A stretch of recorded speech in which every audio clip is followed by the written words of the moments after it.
ಈ ಕಥೆಯಲ್ಲಿ ಬರೋ ಸುಂದರಿ ಟ್ರೆಂಡ್ ಸೆಟ್ ಆಗೋಕು ಮೊದಲೇ ಅದನ್ನ ಫಾಲೋ ಮಾಡಿದವಳು. ಇವಳ ಹೆಸರು ಪ್ರಿಯಾ ನಾಯಕ್ ಅಂತ. ಈಕೆಯ ಗಂಡನ ಹೆಸರು ಗೋಪಿ ನಾಯಕ್. ಮಹಾರಾಷ್ಟ್ರದ ಥಾಣೆಯ ಕಾರ್ಪೊರೇಷನ್ ನಲ್ಲಿ ಕೆಲಸ ಮಾಡ್ತಿದ್ದ. ಸರ್ಕಾರಿ ಕೆಲಸ ಆಗಿದ್ರಿಂದ ಜೀವನ ಹಾಯಾಗಿ ಸಾಕ್ತಿತ್ತು. ಇವರಿಬ್ಬರದ್ದು ಅರೇಂಜ್ ಮ್ಯಾರೇಜ್ ಆಗಿತ್ತು. ಜೊತೆಗೆ ಇವರಿಗೆ ಒಬ್ಬ ಮಗ ಕೂಡ ಇದ್ದ. ಮಗ ಸ್ಕೂಲ್ಗೆ ಹೋಗ್ತಿದ್ದಂತೆ ಪ್ರಿಯಾ ಮನೆಯಲ್ಲಿ ಖಾಲಿಯಾಗಿ ಇರ್ತಿದ್ಲು. ಈ ವೇಳೆ ಈಕೆಗೆ ಬುಕ್ ಓದೋ ಅಭ್ಯಾಸವಿತ್ತು. ಆದ್ರೆ ಅದು ಫೇಸ್ಬುಕ್ ಅನ್ನೋದು ನೆನಪಿರ್ಲಿ. ಗಂಡ ಹಾಗೂ ಮಗ ಮನೆಯಿಂದ ಹೊರಗೆ ಹೋಗ್ತಿದ್ದಂತೆ ಪ್ರಿಯಾ ಫೇಸ್ಬುಕ್ ನಲ್ಲಿ ಬ್ಯುಸಿಯಾಗಿ ಹೊಸಬರ ಜೊತೆ ಚಾಟ್ ಮಾಡ್ತಾ ಕಾಲ ಕಳೀತಿದ್ಲು. ಈ ಕ್ರಮದಲ್ಲೇ ಇವಳಿಗೆ ಫೇಸ್ಬುಕ್ ನಲ್ಲಿ ಮಹೇಶ್ ಕರಾಲೆ ಅನ್ನೋನು ಫ್ರೆಂಡ್ ರಿಕ್ವೆಸ್ಟ್ ನ ಕಳಿಸಿದ್ದ. ಇವಳು ಇತ್ತ ಕಡೆಯಿಂದ ಆಕ್ಸೆಪ್ಟ್ ಮಾಡ್ತಿದ್ದಂತೆ ಇಬ್ಬರ ನಡುವೆ ಚಾಟಿಂಗ್ ಶುರುವಾಗಿತ್ತು. ಮಹೇಶನ ವಯಸ್ಸು 21 ವರ್ಷ. ಒಂದು ಖಾಸಗಿ ಕಂಪನಿಯಲ್ಲಿ ಕೆಲಸ ಮಾಡ್ತಿದ್ದವನಿಗೆ ಇನ್ನೂ ಮದುವೆಯಾಗಿರ್ಲಿಲ್ಲ. ಆಗ್ಲೇ ಫೇಸ್ಬುಕ್ ನಲ್ಲಿ ಪ್ರಿಯಾ ಫೋಟೋ ನೋಡಿ ಇವಳ ಬ್ಯೂಟಿಗೆ ಫಿದಾ ಆಗಿದ್ದ. ಹೀಗಾಗಿ ಮೊದಲಿಗೆ ಫ್ರೆಂಡ್ಸ್ ತರ ಚಾಟಿಂಗ್ ನ ಶುರು ಮಾಡಿದವರು ಬಳಿಕ ರೊಮ್ಯಾಂಟಿಕ್ ಆಗಿ ಚಾಟ್ ಮಾಡೋಕೆ ಶುರು ಮಾಡಿದ್ರು. ಆಗ ನಿನಗೆ ಮದುವೆಯಾಗಿಲ್ಲ ಅಂದ್ರೆ ನಾನು ನಿನ್ನ ಮದುವೆಯಾಗ್ತೀನಿ ಅಂತ ಮಹೇಶ್ ನೇರವಾಗಿ ಕೇಳಿದ್ದ. ಇದಕ್ಕೆ ಪ್ರಿಯಾ ನನಗೆ ಮದುವೆಯಾಗಿದೆ ಅಂತ ಹೇಳಿದ್ಲು. ಹೀಗಾಗಿ ಮಹೇಶ್ ಡಿಸಪಾಯಿಂಟ್ ಆಗಿದ್ದ. ಆಗ ಪ್ರಿಯಾ ನನಗೆ ಮದುವೆಯಾಗಿದ್ರೆ ಏನಂತೆ, ನಿನಗೆ ಏನು ಬೇಕೋ ಅದು ನನ್ನ ಹತ್ರ ಇದೆ, ನಿನಗೆ ಅದು ಸಿಕ್ಕಿದ್ರೆ ಸಾಕು ಅಲ್ವಾ ಅಂತ ಆಫರ್ ಕೊಟ್ಟಿದ್ಲು. ಇದರಿಂದ ಇವರಿಬ್ಬರ ನಡುವಿನ ಚಾಟಿಂಗ್ ಇನ್ನಷ್ಟು ಉತ್ತುಂಗಕ್ಕೆ ಹೋಗ್ತಿತ್ತು. ಚಾಟಿಂಗ್ ನಲ್ಲೇ ಪ್ರೇಯಸಿಯನ್ನ ನೋಡಿ ರಸಧಾರೆ ಹರಿಸ್ತಿದ್ದವನು ಪ್ರಿಯಾನ ನೇರವಾಗಿ ನೋಡ್ಬೇಕು ಅಂತ ಬಯಸಿದ್ದ. ಆಗ ಇವಳು ಕೂಡ ಅದಕ್ಕೆ ಸರಿ ಎಂದಿದ್ಲು. ಹೀಗೆ ಒಂದು ದಿನ ಇಬ್ರು ಹೋಟೆಲ್ ರೂಮ್ ನಲ್ಲಿ ಮೊದಲ ಸಲ ಬೆತ್ತಲಾಗಿದ್ರು. ಮೊದಲ ಭೇಟಿಯಲ್ಲೇ ಪ್ರಿಯಕರ ಕೊಟ್ಟ ಸುಖದಿಂದ ಪ್ರಿಯಾ ಪರಾಗದಲ್ಲಿ ಪಾದರಸ ಊರಿತ್ತು. ಅಂದಿನಿಂದ ಇವಳು ಗ್ಯಾಪ್ ಸಿಕ್ಕಾಗ್ಲೆಲ್ಲ ಪ್ರಿಯಕರನ ಜೊತೆಗಿನ ಸುಖಕ್ಕೆ ಹಾತೊರೆತಿದ್ಲು. ಗಂಡ ಕೆಲಸಕ್ಕೆ ಹೋಗ್ತಿದ್ದಂತೆ ಪ್ರಿಯಾಂಕಾ ಮಗನನ್ನ ಸ್ಕೂಲ್ಗೆ ಕಳಿಸಿ ಪ್ರಿಯಕರನ ರೂಮ್ಗೆ ಹೋಗಿ ಬೆತ್ತಲಾಗಿ ಬರ್ತಿದ್ಲು.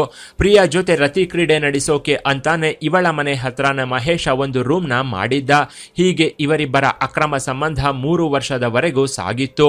ಮನೆ ಹತ್ರ ಇದ್ದ ಪ್ರಿಯಕರ ಹೊಸ ಸಿನಿಮಾ ಬರ್ತಿದ್ದಂತೆ ಇವಳನ್ನ ಥಿಯೇಟರ್ಗೆ ಕರ್ಕೊಂಡು ಹೋಗ್ತಿದ್ದ. ಗಂಡ ಆಫೀಸ್ಗೆ, ಮಗ ಸ್ಕೂಲ್ಗೆ ಹೋಗ್ತಿದ್ದಂತೆ ಪ್ರಿಯಾ ಕೂಡ ಪ್ರಿಯಕರನ ಜೊತೆ ಹೊರಗೆ ಸುತ್ತಾಡೋಕೆ ಅಂತ ಹೋಗ್ತಿದ್ಲು. 2019 ಜೂನ್ ನಲ್ಲಿ ಪ್ರಿಯಾಗೆ ಫೋನ್ ಮಾಡಿದ್ದ ಮಹೇಶ ಕಬೀರ್ ಸಿಂಗ್ ಸಿನಿಮಾ ರಿಲೀಸ್ ಆಗಿದ್ದು ಹೋಗೋಣ ಅಂತ ಕೇಳಿದ್ದ. ಇದಕ್ಕೆ ಸರಿ ಎಂದ ಪ್ರಿಯಾ ಮಗನನ್ನ ಸ್ಕೂಲ್ಗೆ ಕಳಿಸಿ ಪ್ರಿಯಕರನ ರೂಮ್ಗೆ ಬಂದಿದ್ಲು. ಹೀಗೆ ಬಂದವಳು ಮೊದಲು ಪ್ರಿಯಕರನ ತೋಳ್ತೆಕೆಯಲ್ಲಿ ತೇಲಾಡಿದ್ಲು. ಒಂದು ರೌಂಡ್ ಎಂಜಾಯ್ ಮಾಡಿದ ಬಳಿಕ ಇಬ್ರು ಸೇರ್ಕೊಂಡು ಕಬೀರ್ ಸಿಂಗ್ ಸಿನಿಮಾಗೆ ಹೋಗಿದ್ರು. ಇಂಟರ್ವಲ್ ಟೈಮಲ್ಲಿ ಇಬ್ರು ಕೈ ಹಿಡ್ಕೊಂಡು ಪಾಪ್ಕಾರ್ನ್ ತಿಂತ ಸಿನಿಮಾ ನೋಡೋಕೆ ಶುರು ಮಾಡಿದ್ರು. ಆಗ್ಲೇ ಇಂಟರ್ವಲ್ ಟೈಮಲ್ಲಿ ಹೊರಗೆ ಪ್ರಿಯಕರನ ಜೊತೆ ಇರೋದನ್ನ ಪ್ರಿಯಾ ಗಂಡ ಗೋಪಿಯ ಸ್ನೇಹಿತನೊಬ್ಬ ಗಮನಿಸಿದ್ದ. ಕೂಡ್ಲೆ ಗೋಪಿಗೆ ಕಾಲ್ ಮಾಡಿ ನಿನ್ನ ಹೆಂಡತಿ ಯಾರ ಜೊತೆನೋ ಸಿನಿಮಾಗೆ ಬಂದಿದ್ದಾಳೆ ಅಂತ ಹೇಳಿದ್ದ. ಅಲ್ಲದೆ ಅವನನ್ನ ಗಟ್ಟಿಯಾಗಿ ತಬ್ಕೊಂಡು ಕೂತಿದ್ದಾಳೆ ಅಂತಾನು ಹೇಳ್ತಿದ್ದಂತೆ ಗೋಪಿ ಕೆಂಡಾಮಂಡಲವಾಗಿದ್ದ. ಅವಳು ನನಗೆ ಯಾರೋ ಗೊತ್ತಿಲ್ಲ ಅಂತ ಹೇಳಿ ಫೋನ್ ನ ಕಟ್ ಮಾಡಿದ್ದ. ಹೀಗೆ ಫೋನ್ ಕಟ್ ಮಾಡಿ ಕೂಡ್ಲೆ ಹೆಂಡತಿಗೆ ಫೋನ್ ಮಾಡಿದ್ದ. ಆಗ ಪ್ರಿಯಾ ಗಂಡನ ಫೋನ್ ನ ಕಟ್ ಮಾಡಿ ನಾನು ಫ್ರೆಂಡ್ ಮನೆಯಲ್ಲಿದ್ದು ಬ್ಯುಸಿಯಾಗಿದ್ದೀನಿ ಅಂತ ಮೆಸೇಜ್ ಮಾಡಿದ್ಲು. ಮತ್ತೆ ಗೋಪಿ ತನ್ನ ಸ್ನೇಹಿತನಿಗೆ ಕಾಲ್ ಮಾಡಿ ಅದು ನನ್ನ ಹೆಂಡತಿ ಅಲ್ಲ, ಅವಳು ಫ್ರೆಂಡ್ ಮನೆಯಲ್ಲಿದ್ದಾಳಂತೆ, ಕತ್ಲಲ್ಲಿ ನೀನು ಯಾರನ್ನೋ ನೋಡಿ ಇನ್ಯಾರೋ ಅನ್ಕೊಂಡಿರ್ತೀಯ ಅಂತ ಅಮಾಯಕವಾಗಿ ಕೇಳಿದ್ದ. ಇದಕ್ಕೆ ಗೋಪಿ ಸ್ನೇಹಿತ ಕೂಡ್ಲೆ ಪ್ರಿಯಾ ಹಾಗೂ ಮಹೇಶ್ನ ಫೋಟೋ ತೆಗೆದು ಕಳಿಸಿದ್ದ. ಆ ಫೋಟೋ ನೋಡ್ತಿದ್ದಂತೆ ಗೋಪಿ ಎದೆನೆ ಒಡೆದು ಹೋಗಿತ್ತು. ಸಿನಿಮಾ ಮುಗಿಯೋಕು ಮೊದಲೇ ಥಿಯೇಟರ್ ಹತ್ರ ಬಂದಿದ್ದ ಗೋಪಿ ಕಾಂಪೌಂಡ್ ಹೊರಗೆ ಕಾದು ನಿಂತಿದ್ದ. ತನ್ನ ಹೆಂಡತಿ ಎಲ್ಲಿಗೆ ಹೋಗ್ತಾಳೆ ನೋಡೋಣ ಅಂತ ಅವಳನ್ನ ಫಾಲೋ ಮಾಡೋಕೆ ರೆಡಿಯಾಗಿದ್ದ. ಸಿನಿಮಾ ಮುಗಿಯುತ್ತಿದ್ದಂತೆ ಹೊರಗೆ ಬಂದಿದ್ದ ಪ್ರಿಯಕರನ ಬೈಕ್ ಹತ್ತಿ ಇವನನ್ನ ಗಟ್ಟಿಯಾಗಿ ಹಿಡ್ಕೊಂಡು ಕೂತಿದ್ಲು. ಅವನು ಇವಳನ್ನ ಗಾಳಿಯಲ್ಲಿ ತೇಲಿಸಿಕೊಂಡು ಕರ್ಕೊಂಡು ಹೋಗಿದ್ದ. ಇವರ ಹಿಂದೆನೆ ಗೋಪಿ ತನ್ನ ಕಾರಲ್ಲಿ ಇವರನ್ನ ಫಾಲೋ ಮಾಡಿದ್ದ. ಹೀಗೆ ಫಾಲೋ ಮಾಡ್ತಾನೆ ತನ್ನ ಹೆಂಡತಿ ಪ್ರಿಯಾಗೆ ಫೋನ್ ಮಾಡಿದ್ದ. ಆಗ ಪ್ರಿಯಾ ನಾನು ಮನೆಗೆ ಹೋಗ್ತಿದ್ದು ಆಮೇಲೆ ಫೋನ್ ಮಾಡ್ತೀನಿ ಅಂತ ಹೇಳಿ ಕಟ್ ಮಾಡಿದ್ಲು. ಬೈಕ್ ಒಂದು ಸಿಗ್ನಲ್ ಹತ್ರ ಬಂದು ನಿಂತಿತ್ತು. ಹಿಂದಿನಿಂದ ಬಂದ ಗೋಪಿ ಕಾರ್ ಗ್ಲಾಸ್ ನ ಕೆಳಗೆ ಇಳಿಸಿ ಪ್ರಿಯಾನ ಗಮನಿಸಿದ್ದ. ಇವಳು ಪ್ರಿಯಕರನನ್ನ ಗಟ್ಟಿಯಾಗಿ ಹಿಡ್ಕೊಂಡು ಕೂತಿದ್ಲು. ತಲೆ ತಗ್ಗಿಸಿಕೊಂಡು ಕೂತಿದ್ದವಳು ಗಂಡ ಫೋನ್ ಮಾಡಿದ್ರು ರಿಸೀವ್ ಮಾಡ್ತಾ ಇರ್ಲಿಲ್ಲ. ಇದರಿಂದ ಕಾರ್ ಗ್ಲಾಸ್ ನ ಕೆಳಗೆ ಇಳಿಸಿದ್ದ ಗೋಪಿ ಹೆಂಡತಿ ಪ್ರಿಯಾನ ಗಟ್ಟಿಯಾಗಿ ಕರೆದಿದ್ದ.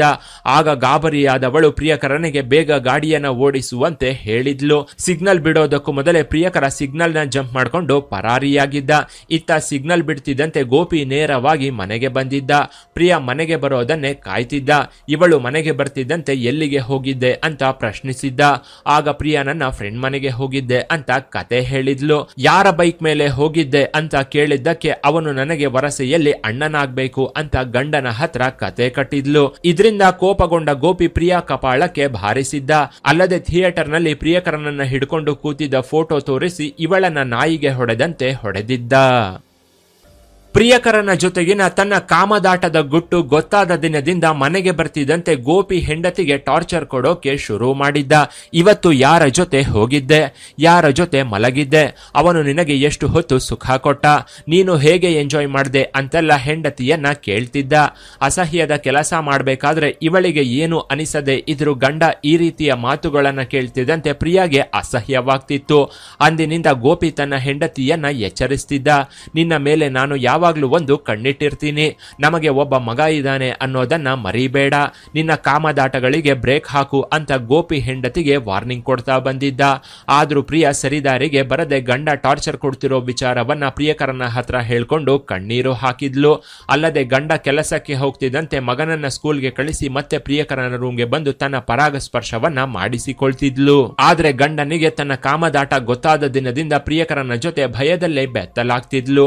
ಅಲ್ಲಿವರೆಗೂ ತನ್ನನ್ನ ದೇವತೆಯಂತೆ ನೋಡ್ಕೊಂಡಿದ್ದ ಗಂಡ ತನ್ನ ಕಾಮದಾಟ ಗೊತ್ತಾಗ್ತಿದ್ದಂತೆ ದಿನ ಕುಡ್ಕೊಂಡು ಬಂದು ಸಾಯುವಂತೆ ಹೊಡೀತಿದ್ದ. ಜೊತೆಗೆ ಚುಚ್ಚು ಮಾತಲ್ಲೇ ಸಾಯಿಸ್ತಿದ್ದ. ಹೆಂಡತಿ ಮಾಡಿದ ಮೋಸದಿಂದ ಅದನ್ನ ತಡ್ಕೊಳ್ಳೋಕೆ ಆಗದೆ ಇವಳಿಗೆ ಟಾರ್ಚರ್ ಕೊಡ್ತಿದ್ದ.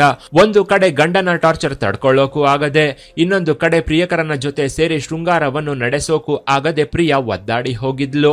ಆಗ್ಲೇ ಪ್ರಿಯಾ ಹಾಗೂ ಮಹೇಶ್ ಇಬ್ರು ಸೇರಿ ಮದುವೆಯಾಗೋಕೆ ನಿರ್ಧರಿಸಿದ್ರು. ಹೀಗಾಗಿ ಒಂದು ಪಕ್ಕಾ ಪ್ಲಾನ್ ನ ಮಾಡ್ಕೊಂಡಿದ್ರು. ಆ ಪ್ಲಾನ್ ಪ್ರಕಾರ ಪ್ರಿಯಾ ಗಂಡ ಗೋಪಿಯನ್ನ ಸಾಯಿಸಬೇಕು ಅಂತ ಇವರಿಬ್ರು ನಿರ್ಧರಿಸಿದ್ರು. ಆದ್ರೆ ಒಂದೇ ಒಂದು ರಕ್ತದ ಹನಿ ಕೆಳಗೆ ಬೀಳದಂತೆ ಸಾಯಿಸಬೇಕು ಅಂತ ಇವರಿಬ್ರು ನಿರ್ಧರಿಸಿದ್ರು. ಹೀಗೆ ಇವರಿಬ್ರು ಸೇರ್ಕೊಂಡು ಒಂದು ಖತರ್ನಾಕ್ ಸ್ಕೆಚ್ ನ ಹಾಕಿದ್ರು. ಪ್ಲಾನ್ ಪ್ರಕಾರ ಹೆಚ್ಚಿನ ಡೋಸ್ ನಲ್ಲಿ ಮಾತ್ರೆಗಳನ್ನ ಕೊಟ್ರೆ ಹಾರ್ಟ್ ಅಟ್ಯಾಕ್ ನಿಂದ ಆ ವ್ಯಕ್ತಿ ಸಾಯ್ತಾನೆ ಅಂತ ಗೊತ್ತಾಗಿ ಬೇರೆ ಬೇರೆ ಮೆಡಿಕಲ್ ಸ್ಟೋರ್ ಗಳಲ್ಲಿ ಮಹೇಶ್ ಮಾತ್ರೆಗಳನ್ನ ಖರೀದಿಸಿ ಪ್ರಿಯಾಗೆ ಕೊಟ್ಟಿದ್ದ. 2019 ಡಿಸೆಂಬರ್ 28 ಸಂಜೆ ಗೋಪಿ ಕೆಲಸದಿಂದ ಮನೆಗೆ ಬಂದಿದ್ದ. ಮಗನ ಹತ್ರ ಸ್ವಲ್ಪ ಹೊತ್ತು ಆಟವಾಡಿ ಬಳಿಕ ಊಟ ಮಾಡಿದವನು ಎಂದಿನಂತೆ ಮನೆಯಲ್ಲೇ ಕೂತು ಎಣ್ಣೆ ಹೊಡೆಯೋಕೆ ಶುರು ಮಾಡಿದ್ದ. ಒಂದೆರಡು ಸಿಪ್ ಮದ್ಯ ಒಳಗೆ ಹೋಗ್ತಿದ್ದಂತೆ ಹೆಂಡತಿ ಜೊತೆ ಕಾಳಗಕ್ಕಿಳಿದಿದ್ದ. ಮತ್ತೆ ಅವನ ಜೊತೆ ಹೋಗಿ ಮಲ್ಕೊಂಡು ಬಂದ್ಯಾ, ಇವತ್ತು ಚೆನ್ನಾಗಿ ಎಂಜಾಯ್ ಮಾಡಿದ್ಯಾ ಅಂತ ಹೆಂಡತಿಯನ್ನ ಕೇಳಿದ್ದ. ಅಲ್ಲದೆ ನಿನಗೆ ಇಷ್ಟ ಇಲ್ಲ ಅಂದ್ರೆ ನನ್ನ ಬಿಟ್ಬಿಡು ಅಂತಾನು ಹೇಳಿ ಕಂಠಪೂರ್ತಿ ಗೋಪಿ ಕುಡಿದಿದ್ದ. ಗಂಡನ ಹತ್ರ ಜಗಳ ಮಾಡ್ಕೊಂಡೆ ಪ್ರಿಯಾ ಗೋಪಿಗೋಸ್ಕರ ಚಿಕನ್ ಫ್ರೈನ ಮಾಡ್ತಿದ್ಲು. ಪ್ಲಾನ್ ಪ್ರಕಾರ ಅದರಲ್ಲಿ 35 ಮಾತ್ರೆಗಳನ್ನ ಬೆರೆಸಿದ್ಲು. ಗೋಪಿ ಕಂಠಪೂರ್ತಿ ಕುಡಿಯುತ್ತಿದ್ದಂತೆ ಪ್ರಿಯಾ ಚಿಕನ್ ಫ್ರೈನ ತಂದು ಗಂಡನ ಮುಂದಿಟ್ಟಿದ್ಲು. ಆಗ ಇವನು ಹೆಂಡತಿ ತಂದಿಟ್ಟಿದ್ದ ಚಿಕನ್ ಫ್ರೈನ ತಿಂದಿದ್ದ. ಸ್ವಲ್ಪ ಕಹಿಯಾಗಿದ್ರಿಂದ ಅದು ಎಣ್ಣೆ ಏಟಿರಬಹುದು ಅಂತ ಅನ್ಕೊಂಡೆ ಚಿಕನ್ ನ ತಿಂದಿದ್ದ. ಹೀಗೆ ತಿಂತಿದ್ದಾಗ್ಲೇ ಗೋಪಿಗೆ ಮಂಪರು ಹತ್ತಿತ್ತು. ನಿದ್ರೆ ಬರ್ತಿದೆ ಅಂತ ರೂಮ್ಗೆ ಹೋಗಿ ಮಗನ ಪಕ್ಕದಲ್ಲಿ ಮಲಗಿದ್ದ. ಗಂಡ ನಿದ್ರೆಗೆ ಜಾರ್ತಿದ್ದಂತೆ ಪ್ರಿಯಕರ ಮಹೇಶನನ್ನ ಮನೆಗೆ ಕರೆಸಿಕೊಂಡಿದ್ಲು. ಅವನಿಗಾಗಿ ಸಪರೇಟ್ ಆಗಿ ಚಿಕನ್ ಫ್ರೈನ ಮಾಡಿಟ್ಟು ಇವಳು ಕೂಡ ತಿಂದಿದ್ಲು. ನಂತರ ಪಕ್ಕದ ರೂಮ್ಗೆ ಹೋದವರು ರಾತ್ರಿ 2 ಗಂಟೆವರೆಗೂ ರತಿ ಕ್ರೀಡೆಯಲ್ಲಿ ಮುಳುಗಿ ತೇಲಿದ್ರು. ನಂತರ ಗಂಡ ಸತ್ತು ಹೋಗಿರಬಹುದು ಅಂತ ಪ್ರಿಯಾ ಗಂಡ ಮಲಗಿದ್ದ ರೂಮ್ಗೆ ಬಂದು ಎದೆ ಬಡಿತವನ್ನ ಚೆಕ್ ಮಾಡಿದ್ರೆ ಗೋಪಿ ಇನ್ನು ಬದುಕೇ ಇದ್ದ. ಎದೆ ಬಡಿತ ಹಾಗೆ ಇತ್ತು. ಅಲ್ಲದೆ ಎಷ್ಟೇ ಎಚ್ಚರಿಸಿದ್ರು ಇವನು ಎಚ್ಚರಗೊಂಡಿರಲಿಲ್ಲ. ಇದರಿಂದ ಮತ್ತೆ ರೂಮ್ಗೆ ಹೋದವರು ಬೆಳಗಿನ ಜಾವ 4 ಗಂಟೆವರೆಗೂ ಶೃಂಗಾರ ಸಮರವನ್ನ ನಡೆಸಿದ್ರು. ಬೆಳಗಿನ ಜಾವ 4 ಗಂಟೆಯಲ್ಲಿ ಮತ್ತೆ ಬಂದು ಗೋಪಿನ ಚೆಕ್ ಮಾಡಿದ್ರು. ಆಗ್ಲೂ ಕೂಡ ಇವನು ಉಸಿರಾಡ್ತಾ ಇದ್ದ. ಇವರ ಪ್ಲಾನ್ ಪ್ರಕಾರ 35 ಮಾತ್ರೆಗಳನ್ನ ಹಾಕಿದ್ರೆ ಆ ವ್ಯಕ್ತಿ ಹಾರ್ಟ್ ಅಟ್ಯಾಕ್ ನಿಂದ ಸಾಯ್ತಾನೆ ಅಂತ ತಿಳ್ಕೊಂಡಿದ್ರು. ಆದ್ರೆ ಎಷ್ಟು ಹೊತ್ತಾದ್ರೂ ಗೋಪಿ ಸಾಯದೆ ಇದ್ದಾಗ ಇವಳ ಸಹನೆ ಕಟ್ಟೆಯೊಡೆದಿತ್ತು. ಆಗ್ಲೇ ಇವರಿಬ್ರು ಸೇರ್ಕೊಂಡು ಬಾತ್ರೂಮ್ ನಲ್ಲಿದ್ದ ಟಾಯ್ಲೆಟ್ ಕ್ಲೀನರ್ ನ ಇಂಜೆಕ್ಷನ್ ಮೂಲಕ ಗೋಪಿ ದೇಹಕ್ಕೆ ಹತ್ತಿಸಿದ್ರು. ಹೀಗೆ ಹತ್ತಿಸಿ ಅವನು ಸಾಯ್ತಾನೆ ಅಂತ ಕಾದು ನೋಡಿದ್ರೆ ಗೋಪಿ ಇನ್ನು ಉಸಿರಾಡ್ತಾನೆ ಇದ್ದ. ಆಗ ಕೋಪದಿಂದ ಮಹೇಶ ಇವನನ್ನ ಎದ್ದು ಕೂರಿಸಿ ತಲೆಯನ್ನ ಗೋಡೆಗೆ ಹಾಕಿ ಜಜ್ಜಿದ್ದ. ಏನೇ ಮಾಡಿದ್ರು ಗೋಪಿ ಸಾಯದೆ ಇದ್ದಾಗ ಪ್ರಿಯಾ ತನ್ನ ಸೀರೆಯನ್ನ ಗಂಡನ ಕುತ್ತಿಗೆ ಬಿಗಿದಿದ್ಲು. ಬಳಿಕ ಮಹೇಶ ಹಾಗೂ ಪ್ರಿಯಾ ಸೇರ್ಕೊಂಡು ಗೋಪಿಯನ್ನ ನೇಣು ಬಿಗಿದಿದ್ರು. ಹೀಗೆ ಕೊನೆಗೂ ಗಂಡ ಗೋಪಿಯನ್ನ ಸಾಯಿಸುವಲ್ಲಿ ಇವರಿಬ್ರು ಯಶಸ್ವಿಯಾಗಿದ್ರು. ಗಂಡ ಗೋಪಿ ಸಾವನ್ನಪ್ತಿದ್ದಂತೆ ಪ್ರಿಯಾಂಕಾ ಪ್ರಿಯಕರ ಮಹೇಶ ಮನೆಯಿಂದ ಕಾಲ್ಕಿತ್ತಿದ್ದ. ಡಿಸೆಂಬರ್ 29 ಬೆಳಗ್ಗೆ 7 ಗಂಟೆ ಸುಮಾರಿಗೆ ನನ್ನ ಗಂಡ ನೇಣು ಹಾಕೊಂಡಿದ್ದಾನೆ ಅಂತ ಪ್ರಿಯಾಂಕಾ ಬಾಯ್ ಬಡ್ಕೊಳ್ಳೋಕೆ ಶುರು ಮಾಡಿದ್ಲು. ಅವರ ಮುಂದೆ ಪ್ರಿಯಾ ನನ್ನ ಗಂಡ ನೇಣು ಹಾಕೊಂಡಿದ್ದಾನೆ, ರಾತ್ರಿ ನಮ್ಮಿಬ್ಬರ ಮಧ್ಯೆ ಜಗಳ ನಡೆಯಿತು, ಇದರಿಂದ ನಾನು ಪಕ್ಕದ ರೂಮಲ್ಲಿ ಹೋಗಿ ಮಲ್ಕೊಂಡಿದ್ದೆ, ಬೆಳಗ್ಗೆ ಎದ್ದು ನೋಡಿದ್ರೆ ನನ್ನ ಗಂಡ ಪ್ರಾಣಹರಣ ಮಾಡ್ಕೊಂಡಿದ್ದಾನೆ ಅಂತ ಬಾಯಿ ಬಡ್ಕೊಂಡಿದ್ಲು. ವಿಷಯ ತಿಳಿದು ಗೋಪಿ ಬಂಧುಗಳು ಸಹ ಬಂದಿದ್ರು. ಪೊಲೀಸರು ಬರುವಷ್ಟರಲ್ಲಿ ಬಾಡಿಯನ್ನ ಇಳಿಸಿದ್ರು. ಆಗ್ಲೇ ಈ ಹಿಂದೆ ಗೋಪಿಗೆ ಫೋಟೋ ಕಳಿಸಿದ ಸ್ನೇಹಿತನೊಬ್ಬ ಇದು ಆತ್ಮಹತ್ಯೆಯಲ್ಲ, ಕೊಲೆ ಇರಬಹುದು ಅಂತ ಹಿಂದಿನ ಫೋಟೋನ ಪೊಲೀಸರಿಗೆ ತೋರಿಸಿದ್ದ. ಇದರಿಂದ ಪೊಲೀಸರು ಮೃತದೇಹವನ್ನ ಪೋಸ್ಟ್ ಮಾರ್ಟಂಗೆ ಕಳಿಸಿದ್ರು.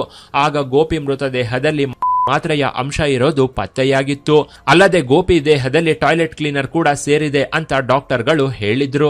ಜೊತೆಗೆ ತಲೆಗೂ ಕೂಡ ಗಂಭೀರವಾದ ಗಾಯವಾಗಿದೆ ಅಂತ ಕನ್ಫರ್ಮ್ ಮಾಡಿದ್ರು. ಇದರಿಂದ ಪೊಲೀಸರು ಗೋಪಿ ಪತ್ನಿ ಪ್ರಿಯಾನ ವಶಕ್ಕೆ ಪಡೆದು ಬೆಂಡೆತ್ತಿದ್ದಂತೆ ನಿಜವನ್ನ ಬಾಯಿ ಬಿಟ್ಟಿದ್ಲು. ಕೊನೆಗೆ ಮಹೇಶನನ್ನ ವಶಕ್ಕೆ ಪಡೆದು ವಿಚಾರಿಸಿದಾಗ ಇವನು ಕೂಡ ಕೊಲೆ ರಹಸ್ಯವನ್ನ ಬಾಯಿ ಬಿಟ್ಟಿದ್ದ. ದುರಂತ ಅಂದ್ರೆ ಈ ಪ್ರಕರಣ ನಡೆದು 7 ವರ್ಷಗಳಾದ್ರೂ ಈವರೆಗೂ ಗೋಪಿ ಸಾವಿಗೆ ನ್ಯಾಯ ಸಿಕ್ಕಿಲ್ಲ. ಅಲ್ಲದೆ ಈ ಕೇಸಲ್ಲಿ ಸರಿಯಾದ ಸಾಕ್ಷ್ಯಾಧಾರಗಳು ಇಲ್ಲದೆ ಪ್ರಿಯಾ ಹಾಗೂ ಮಹೇಶ್ನ ಥಾಣೆ ಕೋರ್ಟ್ ಖುಲಾಸೆಗೊಳಿಸಿತ್ತು. ಸದ್ಯ ಗಂಡನನ್ನ ಸಾಯಿಸಿದ್ದ ಇವಳು ಇವತ್ತು ಅವನ ಆಸ್ತಿಯಲ್ಲೇ ಎಂಜಾಯ್ ಮಾಡ್ತಾ ಜೀವನವನ್ನ ಕಳೀತಾ ಇದ್ದಾಳೆ. ಇನ್ನೊಂದು ಟ್ವಿಸ್ಟ್ ಏನಂದ್ರೆ ಇವಳು ಜೈಲಿನಿಂದ ಹೊರಗೆ ಬಂದ ನಂತರ ಪ್ರಿಯಕರನಿಗೆ ಕೈಕೊಟ್ಟು ಇನ್ನೊಬ್ಬನನ್ನ ಮದುವೆಯಾಗಿದ್ಲು. ಹೀಗೆ ಅವನ್ನ ಬಿಟ್ಟು ಇವನ್ನ ಬಿಟ್ಟು ಇನ್ನೊಬ್ಬನ ಜೊತೆ ಪ್ರಿಯಾ ಪಲ್ಲಂಗವನ್ನ ಹಂಚಿಕೊಳ್ತಾ ಇವತ್ತಿಗೂ ಹಾಯಾಗಿ ಜೀವನವನ್ನ ಸಾಗಿಸ್ತಾ ಇದ್ದಾಳೆ. ಇನ್ನು ಈ ಕಿರಾತಕಿಯ ಬಗ್ಗೆ ನಿಮ್ಮ ಅಭಿಪ್ರಾಯವನ್ನ ಕಾಮೆಂಟ್ ಮಾಡಿ. ಕೆಳಗಿನ ಡಿಸ್ಕ್ರಿಪ್ಷನ್ ಬಾಕ್ಸ್ ನಲ್ಲಿ ವಾಟ್ಸ್ಆಪ್ ಚಾನೆಲ್ನ ಲಿಂಕ್ ಕೊಡಲಾಗಿದ್ದು ಅದನ್ನ ಸಹ ಫಾಲೋ ಮಾಡಿ.